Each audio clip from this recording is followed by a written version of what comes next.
Today we're going to go ahead and start working on an armadillo in a desert. Look at all those great patterns and textures that you can create. Well, one of the things that I learned about working on this type of project, making a scratch art, is I wanted to draw my subject matter pretty large because the smaller it is, the harder it is to get some of those patterns on there. Because it's my main focus is the armadillo, I tried to draw it really big, nice and big in the paper. Then I just started thinking about where an armadillo might live and how I want to put that into my background. For my first layer of paint, I thought I would take some tempera cakes because it dries relatively fast. These are kind of like a watercolor, only its paint values would be a little bit thicker. It's like less translucent, a little bit more thicker onto your paper. But again, I love that you can dry it really quickly. So I'm just going to go ahead and start painting on my background in whatever colors that I choose.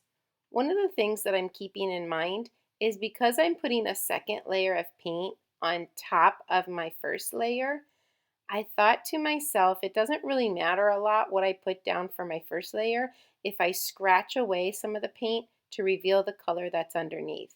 So I want my second layer of paint to be the color that I want it to stay.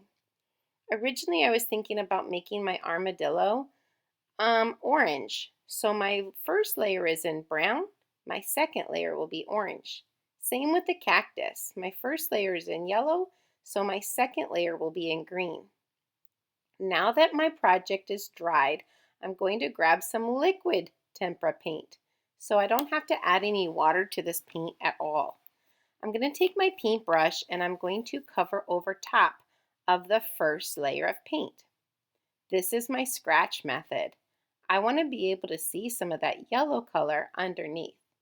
So as I've painted on my cactus with green, I'm going to use the end of my paintbrush to scratch away the wet paint to reveal the yellow underneath. Isn't that cool? I love this texture, line, and pattern that shows up throughout this project. I just had so much fun. I really feel like it takes that dry paint and makes it so interesting by the texture and the different colors that you can reveal underneath that first layer.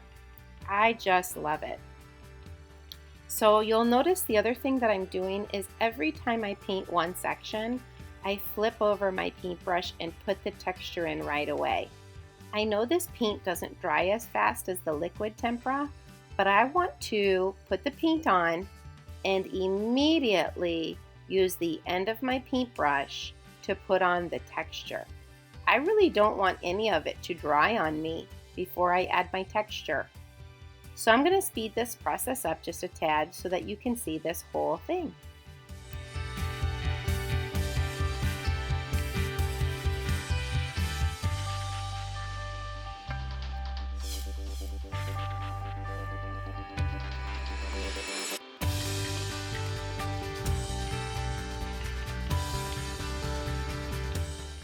I like to take a little bit of oil pastel now and really add in a few more textures into the project, as well as taking a little bit of black and just making items stand out.